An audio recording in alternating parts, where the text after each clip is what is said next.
Well, hi everybody, back again with Kathy. We're a little bit later than usual. Oh, the hands came up because Kathy had an appointment, but so I know you're all waiting. I've already had questions, Kathy. When are you doing? Sure. You. I'm like, oh my God. Anyway, so we're going to address kind of some bigger picture stuff today. But before I do, I'm Louise Edington. I have two memberships, but now I've kind of streamlined them. So on my Substack, I have paid subscription membership for $7 a month, and on my YouTube below, there's a six $6.99 a month membership now that both offers the same rewards, which is a once a month 90-minute Ask Me Anything call on Zoom. And I also have a private membership community that offers a lot more. And that's what I'm focusing on going forward for now. Anyway, Kathy. Oh, I'm Kathy Biehl. My YouTube channel is Professional Aquarian. My website is empowermentunlimited.net. I have prolific forecasts and a Patreon, patreon.com/Kathy Biehl, where at the lowest level you get 45 to 60-second sassy daily forecasts that kind of focus you for the day. They're proving to be insanely popular, and then there are many other levels possible with that as well. Oh, and And tonight so, I am talking about the masculine and feminine working together in tarot, astrology, and in ourselves. I'm at Donna Woodwell's Magic and Mastery, her school, her online school, magicandmastery.com/arcane atrium. It's free. You do need to register. And then I will have an offering that's a series of short courses exploring all of those things. And I've had loads of fun putting it together. oh, I should also mention I am a peer group leader and mentor for OPA Astrology, the Organization of Professional Astrology, and they have their OPA kind of business conference coming up online, virtual, and that's in April. I'll put the link below, and I am presenting on using Substack as an astrologer and how to use it. Anyway, so I hope you'll join us for that. There's lots of really great speakers, and it's more about the practice and business of astrology, but it also kind of applies to those who work in our field in many ways. So, anyway, so we are starting with something that has come up because we got a ton of messages this week, both Kathy and I, as a result of one of our good friend astrologer videos who talked about the Dark Enlightenment. And a British astrologer, I'm not going to name him, you'll know him, and he was not wrong. And I will show you why he's not wrong, but he was also right that it's going to be okay. But he was also right about, for now, the US becoming isolationist and things. Now, I had some thoughts on it because clearly I'm British born and now I'm a US citizen. I have long loved the US. I spent some time in the US in the late 80s when I kind of see a lot of the seeds of what's happening now. And then I moved back here in 2008 as things really started to change on the election over Obama. And I even went back and studied US history, politics, sociology, and all things in the US as a mature student. So I've long loved the US. So anything I say that sounds critical comes from the critical eye, not the picky eye. Okay, because I think the potential of the USA is wonderful, and I think it's going to emerge from this even better. So I'm just going to start with the USA chart and just point at some things and talk about some things. So yes, the USA has been going through its Pluto return. So I'm using the Sibley chart, and astrologers don't all agree on the charts. There's many charts for the USA, but I think the Sibley chart is a good chart for where the United States, at least the idea of the United States, was born, I would say, because the United States does get described, right, as an experiment almost, and things like that. So this is the chart when it was born, and I'm just going to quickly mention some things. So Over the last few years, the USA has been experiencing its Neptune opposition because Neptune was in Virgo, and that was in 2021, 3 passes.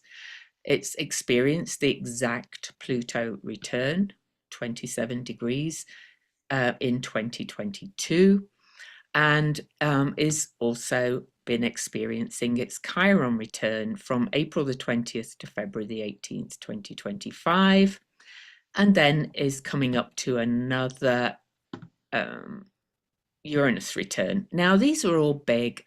This means the planets are either where they were when they were born, or in Neptune's case, has been opposing Virgo when the soul of the USA. I see this chart as the soul of the USA, right? So now then, I'm going to add in the Venus star point, but before I do, because I've been studying that and working with it for a long, long time, I just want to mention a few things about the chart of the USA. Oh, I'm also going to talk about this fixed star briefly, thanks to Andrew Smith in Ireland.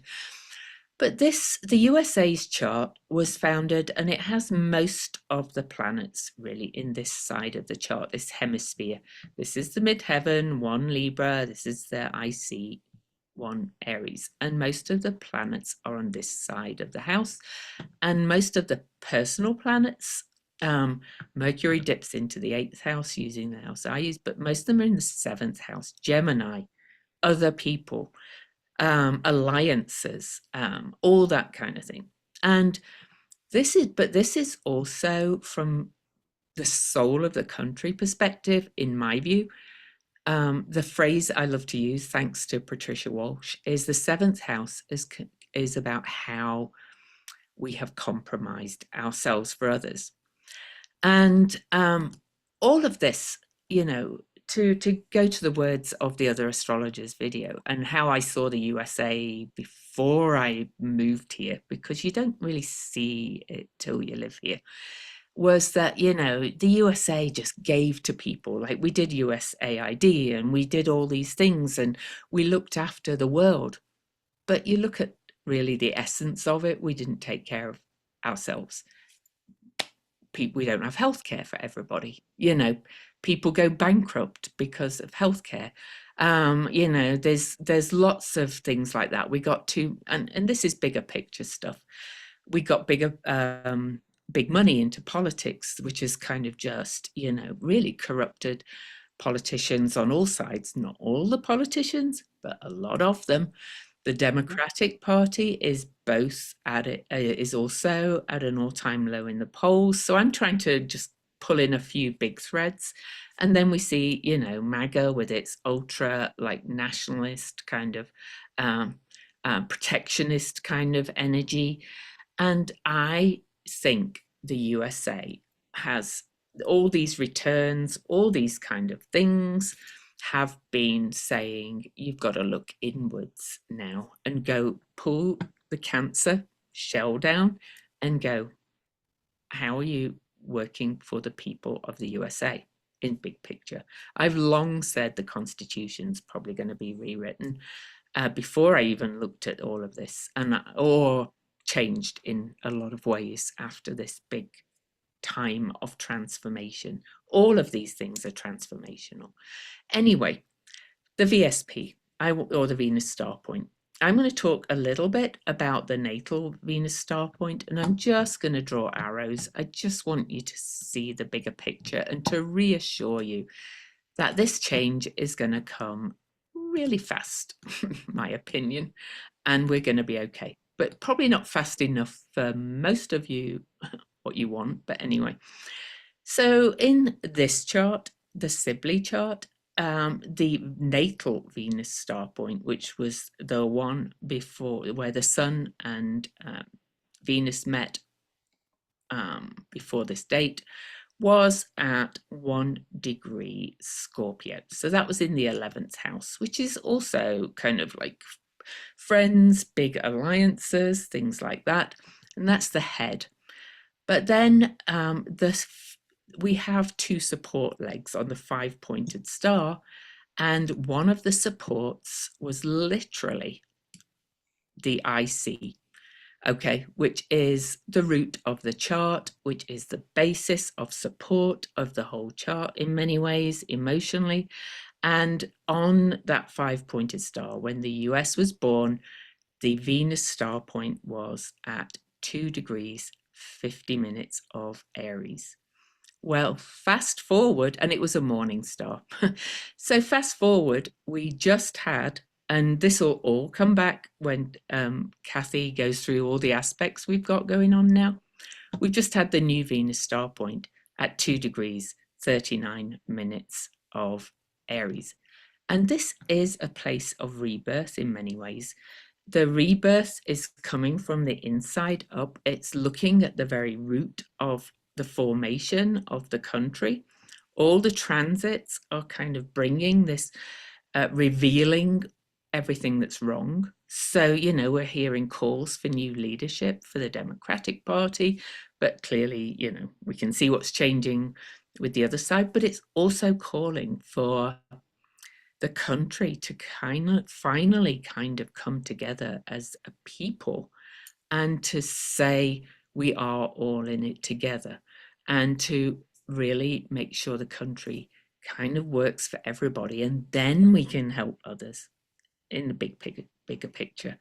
But I also want to add Altair, because Andrew Smith did a wonderful presentation for my quantum astrology gathering, which you can get the recordings for free on my website.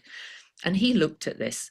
Altair is ideals, and he talked about how when they were writing the Constitution back then, the founding fathers, Altair was conjunct Pluto. So Altair has been kind of being transited by all this the Pluto return as well. And I'm just going to clear the lines. And yeah, please ask me questions, people. I might try and do a really, detailed video, because there's so many pieces to this. But I just want to fast forward. Altair is now, from our perspective, moved into Aquarius. It's at 2 degrees Aquarius, and Pluto has now moved into Aquarius. And that Venus star point, the new one at 2 Aries, is aspecting Altair. So to my mind, all the trauma and collapse seemingly, and chaos and problems we've been going through are leading to a new vision of the future for the USA as a country from the roots up. Have I explained that fully enough, do you think, Kathy? Can I add a few things? Oh, yeah, there's so many points to it. Please do. Well, I just want to elaborate on a few things. The Venus star point refers to a conjunction between the Sun and Venus. Venus representing what we value, how we get along with each other. And when there's a new Venus star point, it sets a how many month cycle in play? Well, it 18-month sets cycle? well, it sets several cycles, 9.5 months, 19 and 8 years, and then the greater cycle. This is the 251-year cycle I'm talking about here. So Right. Venus star point works like an invisible heartbeat or clock working behind all the other kind of energies in the chart.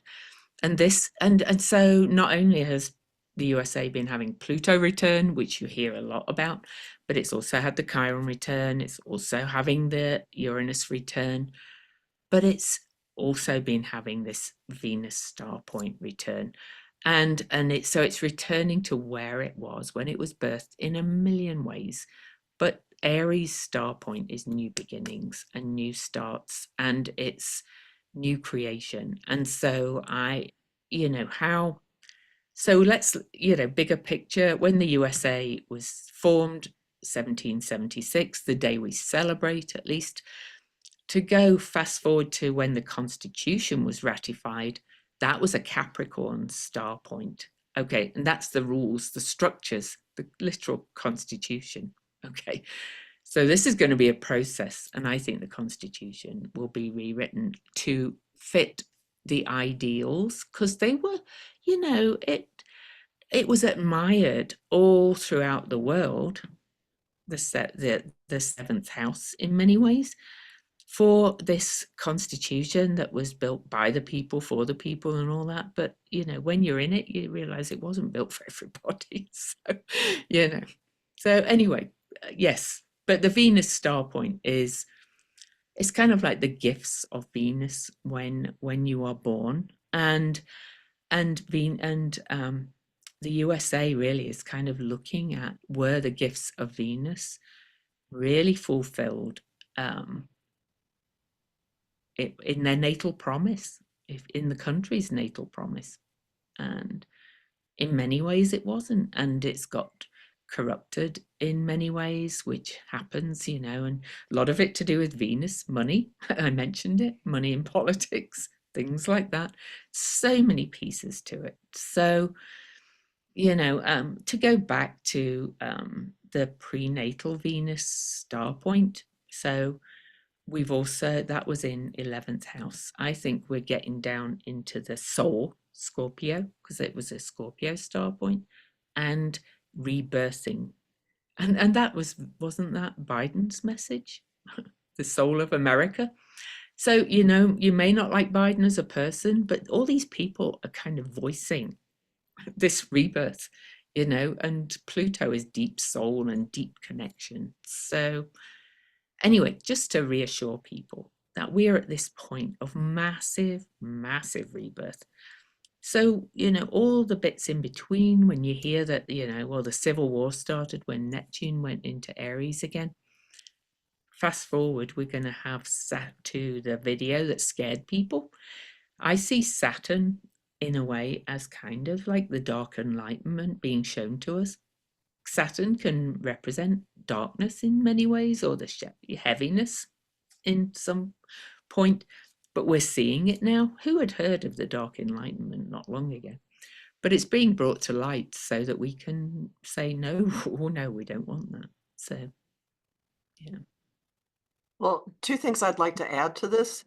mm, For people who don't know what we're talking about, every mm. time Venus and the sun meet, a star point, you can go to the next one. And when you draw lines, it actually does form ultimately a five-pointed star with how it all goes together. All right. So that's what Well, I over can let me show you. I did actually take a screenshot of my five-pointed star from my Venus class, just to kind of show people where we're at.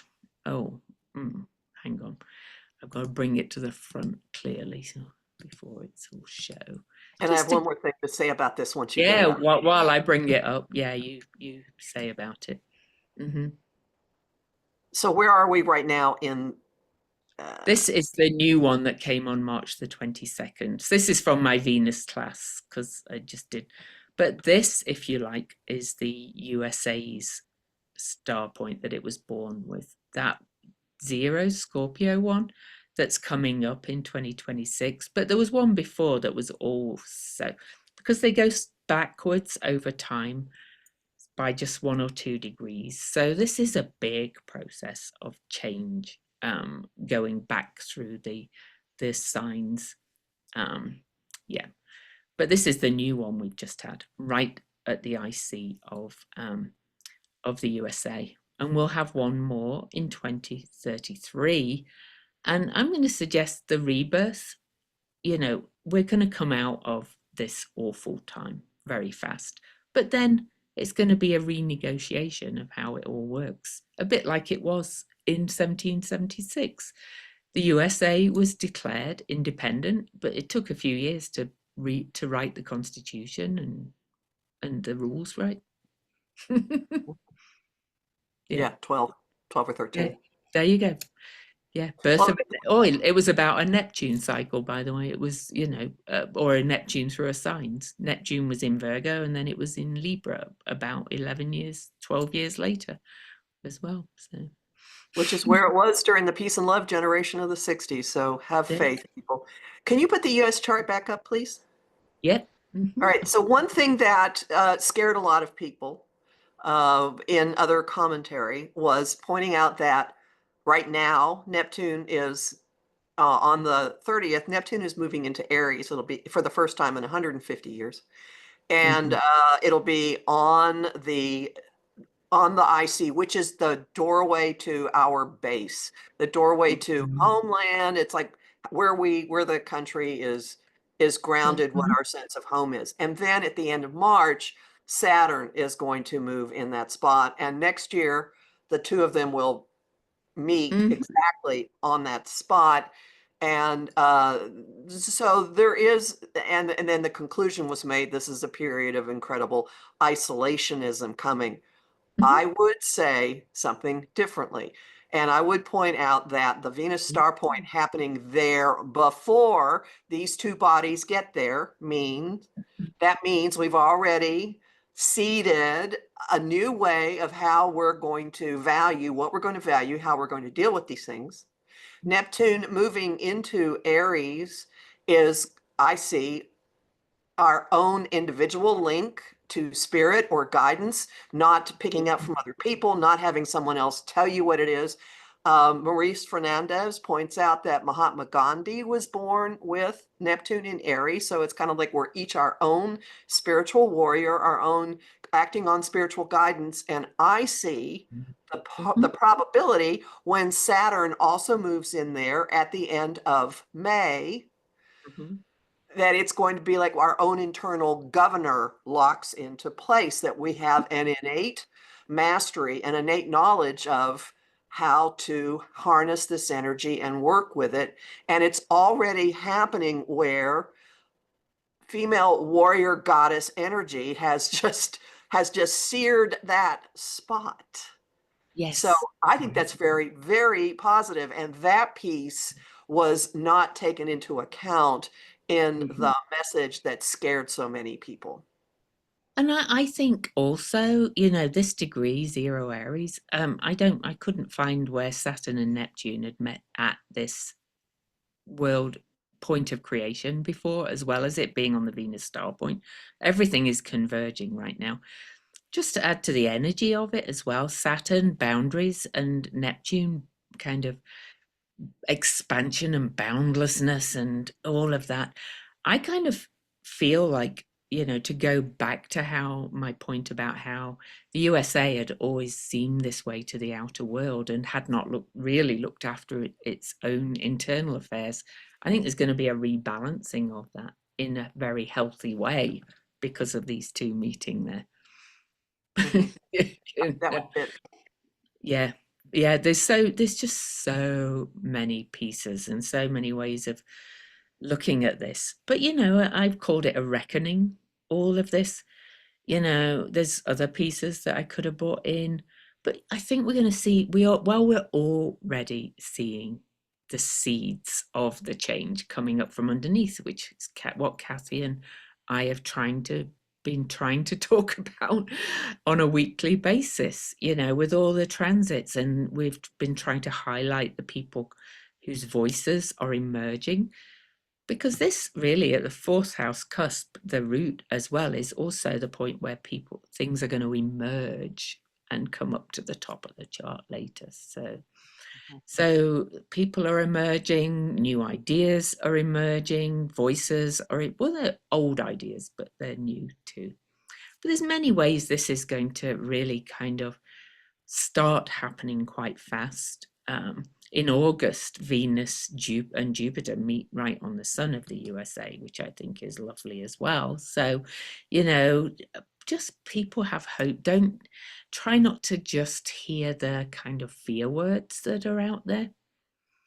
I've actually just submitted an article to a magazine about how, we as astrologers should stop sowing fear. But Steve Judd, I don't think did in his video. Oh, sorry, I said his name. I love him. You're my friend, Steve. And I don't think he did. I listened to it 5 times, and all I could hear was he was looking as an outsider, looking in and saying, "Oh, you're abandoning us," kind of thing. USA. Well, I think it's necessary for a little while, and I think I would have felt that way if I hadn't lived here since 2008 and seen where things were not working for the people here. So Anyway, so he was not wrong. And the Dark Enlightenment, if people have not heard of it, is this kind of movement that Musk and all those players that we've looked at, Peter Thiel, all the oligarchs and things are trying to do the power grab, and nobody thinks that's going to work, including psychics, us, most astrologers that I've heard talking about it. But it's always been hovering at the root of the chart, that kind of energy in the US, this kind of white nationalist kind of, you know, obviously the history, the KKK, and all those kind of people. It's always been hovering in the undercurrent, but I think their time is definitely done. Yeah.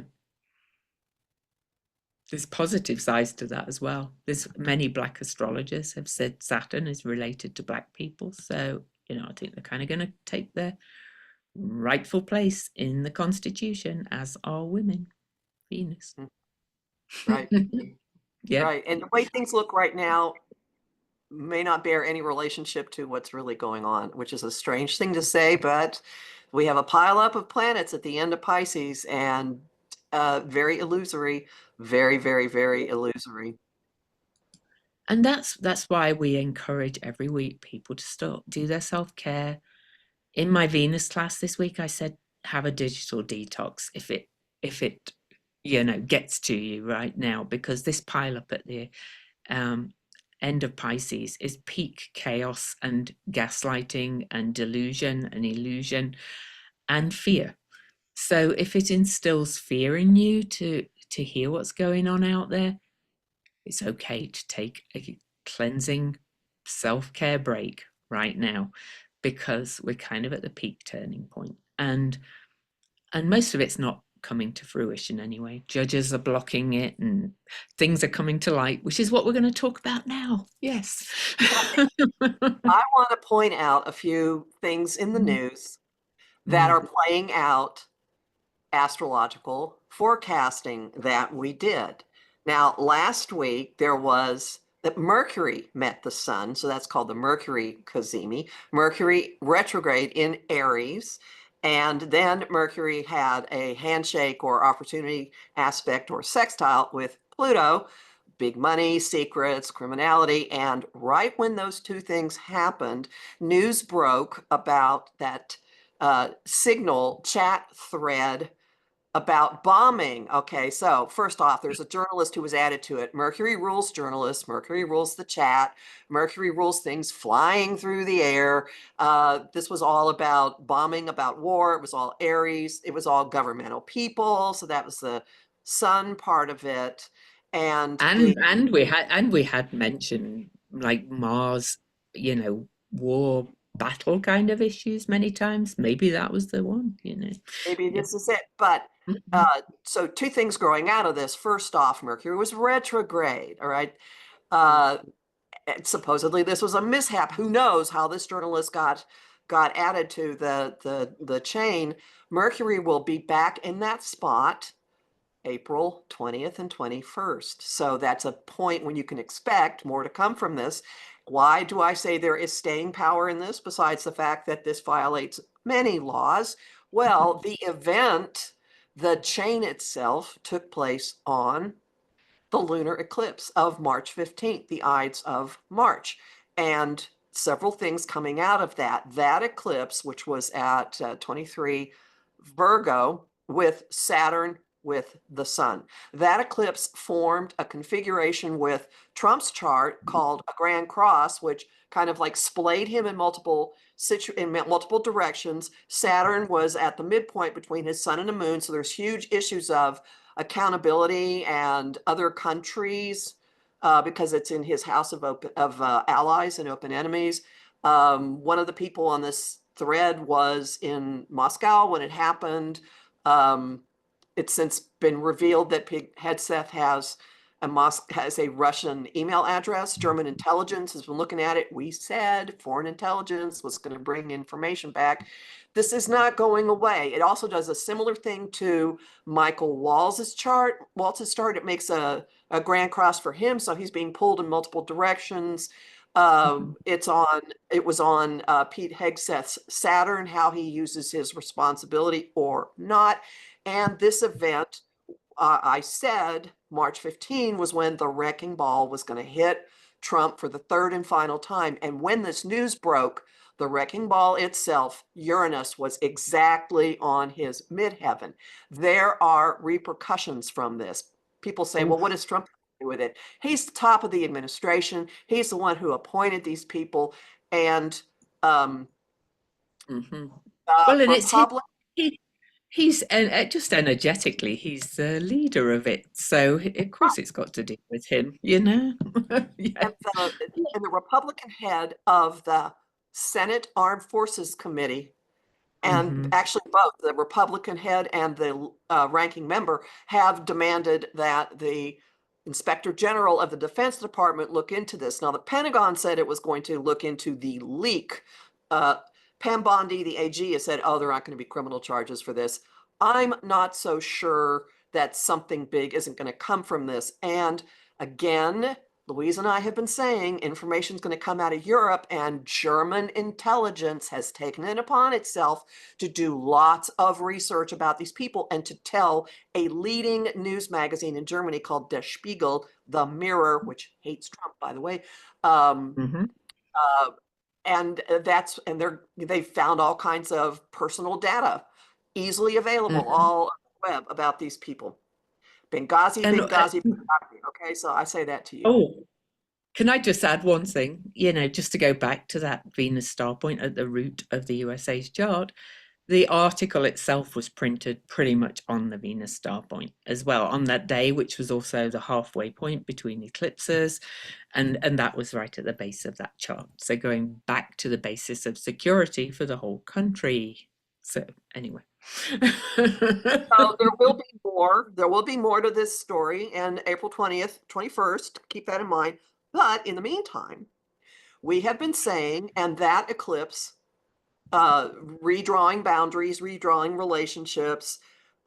We've been saying, watch what other countries are doing. Well, the new Prime Minister of Canada has said that the previous economic and military mutual support between Canada and the US is a thing of the past. It's no more. All right, so that's a redrawing of boundaries, redrawing of responsibilities. And I had mentioned that on the eclipse, Saturn was slamming into, saying no to, or getting pressure from Trump's sun, what he blithers on about, and his moon, his foreign relations, his policy decisions.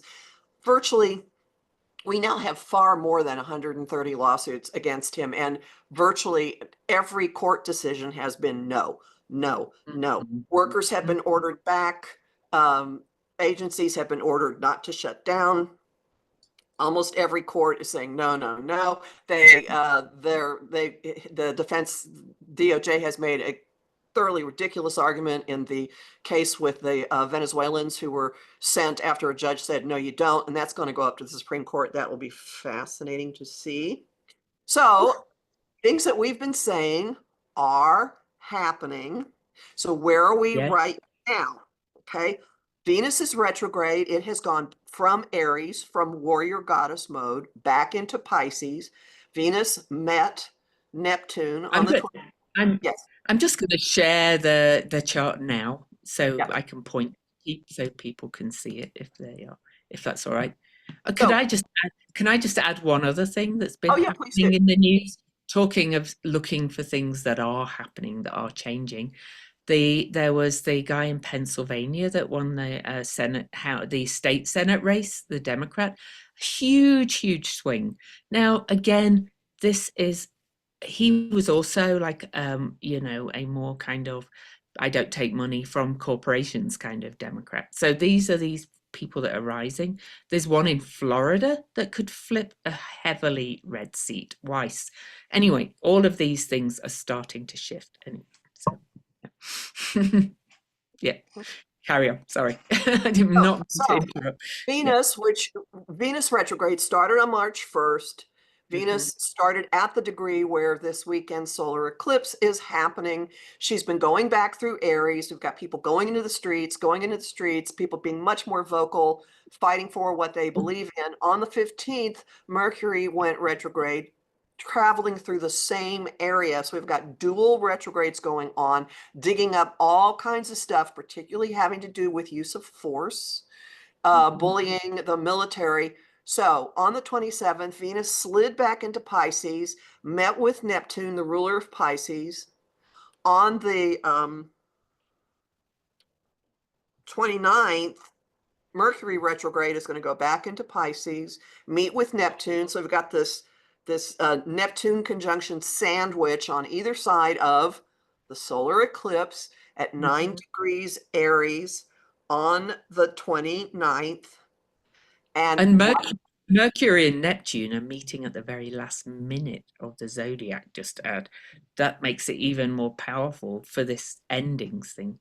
So Right, so just, that's a just back and forth from the most interconnected point of the zodiac, 29 Pisces, and the start of creation. So it's back and forth, this weird dance with what we value, how we get along, how we think, information flow, flowing back into those absolute interconnected waters, meeting with Neptune, and then Neptune goes sayonara and goes across and moves into Aries, baptized. All right. So, this new way of expressing our connection to spirit Mhm. comes with being baptized in the interconnectedness with all of reality. It's extraordinary.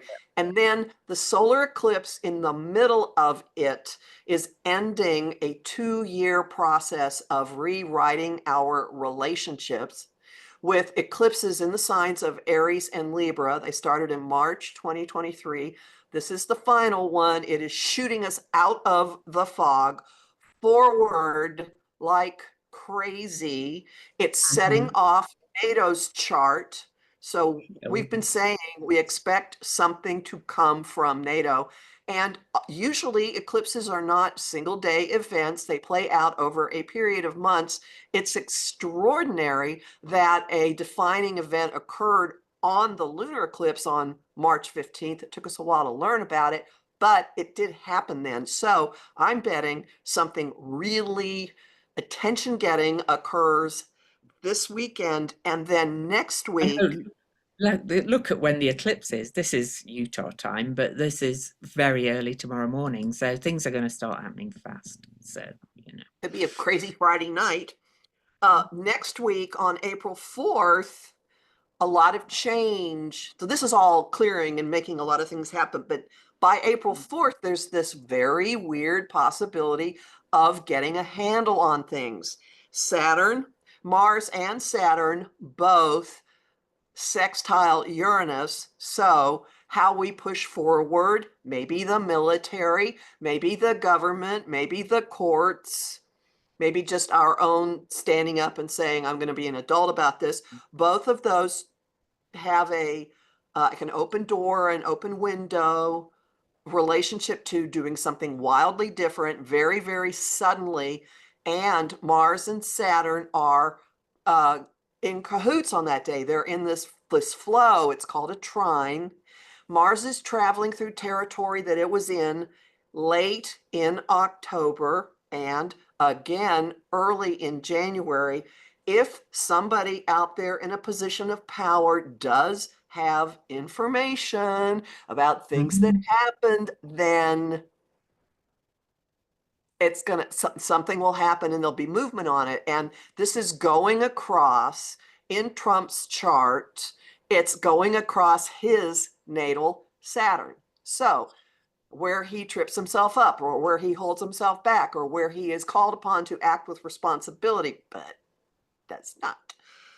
And his Venus, of course, And his because Venus, which, yeah, well, those two his, together are the yeah. signature for the Trump organization and the money that he gets. So just look at this. If you add in, the table shaker Eris as well, look at it, or Saturn 24. Eris 24, Uranus 24, Mars 24. Saturn and Uranus are a minute from their first exact sextile since 1997, which is also an aspect of opportunity. Things, and we're just coming right after an eclipse. Things are going to start really changing so fast. It's And just like, Uranus is in the ninth house of legal matters, policy, immigration, foreign relations. that's Something will come that is shocking and turns the table over from another country. So what we got this week with German intelligence, spending a couple of days digging around online and then spilling it to their big news periodical, I think something even bigger happens next week. oh, oh, I think so. I think people are, and this kind of brings me back to, what I've been discovering about this Altair Pluto conjunction after the Pluto return. I think Pluto is digging up where all these connections in Uranus are not living up to the ideal of kind of, what or what we want for the future, which is also very Aquarius. And it's in the sign of Plutocrats as well. Pluto in Aquarius can be the Plutocrats. And all these things are being dug up, which what Pluto does as well. So So crazy weekend. Be really, really discerning in what you choose to do. I mm, personally I am not going to go out into huge crowds this weekend. Know that people have all kinds of stuff getting riled up in them. And you with Venus and then Mercury both being in Pisces, we're all sponges, more so than normally. Trust your intuition and recognize when your energy field is changing because you've come in contact with something, and go take care of yourself. Go clean, go do something. If you just want to sit and watch some streaming service all weekend, that would be, and then go for a run. Those would be very good very beneficial and prudent ways to spend this energy. and literally when I said a digital detox, if you can't resist checking in on apps and getting drawn into that chaos and fear that is out there, delete them temporarily at least, because Mm. there is going to be a lot happening. I mean, I think Kathy and I have probably worked on developing the skills to be able to kind of see it and not get too sucked into it. But I understand it's a lot. It's a real lot for a lot of people. And so digital detox. Yeah. But it's just wild. There's so many pieces to this. The more I look, and it was Kathy that asked me to kind of look at the bigger picture as the outsider coming in. I've delved into the USA, studying the history. I was a delegate for Bernie. I've kind of seen how it works from the inside, coming in as an outsider, and there's so much that needs fixing, and I think we realize that, and people are going to rise up and say, let's fix this properly as much as we can. Nothing's perfect, but there you go. And what we see going on in Washington is I'm going to go out on a limb. It's a temporary situation. It is not going to last for its full term. I don't think it's going to last very much longer at all. It's happening too quickly. It's unsustainable. The point of it is to destroy as much as possible and not put anything in place. Um, you know, uh, and there will be things we'll have to deal with for a very, very long time as a consequence of Oh, this. I want to but undercut that. All the yeah. scientists who are leaving, all the medical research that has been shut down, the money that is being cut off for different types of schooling. We'll be dealing with this for a long time, but sometimes, I saw a really good analogy. Susan Lynn, Spirit Navigator, talked about someone comes in and just ransacks your house and you have to clean it up and rebuild it. There's a lot of stuff you can't even put back together anymore, and you rearrange how you're going to do things. That's really what our task is going to be. I do see us fixing it. I do see a lot of things being tremendously better and fairer as a consequence. I do too, because let's face it. I mean, yes, we're very reliant on a lot of these structures that are being under attack, but there was also a lot of them were outdated. The systems they used were outdated. Some were bloated. There was some truth in, their motivations for destroying them were perhaps not, but they're all playing part of this major reckoning. So I think, to go back to another phrase, I think we're going to build back better. Indeed. And I will just point out that the Zero Scorpio's star point pulls in Mm, Biden's moon. So he it did actually does. play a big role in all this. Yes, he In a did. positive way, people. Don't you diss him to me. No, I mean, no, again, nobody's perfect. I think that's part of our big shift as well internally as people, because, the Aquarius moon in the US chart is the people, and that is coming together and all playing our part.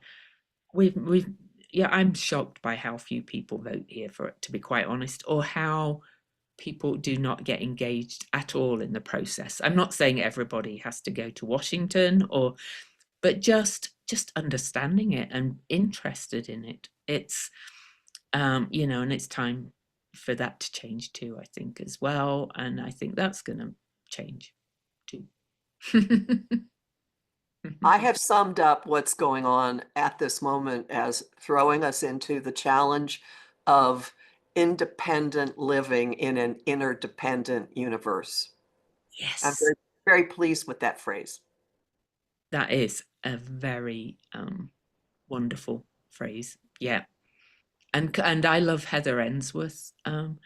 She says we're moving out of the power over, which, even the messaging of the USA was built on that, like, manifest destiny, and it was all about dominion over. And she says we're moving into power from, and I'd say it's power from the people more. So we Excellent. don't know what we don't know what it's going to look like exactly, but the energy is moving that way. So yeah. So I think that's all for you. So it's a big picture today. And next week, we've got a guest coming on again, another astrologer who loves to talk about these things. And we'll probably get more into the nitty gritty again next week. So, And there'll be things that will have happened that we'll look at. oh yes, lots more. Talk to you later. Bye.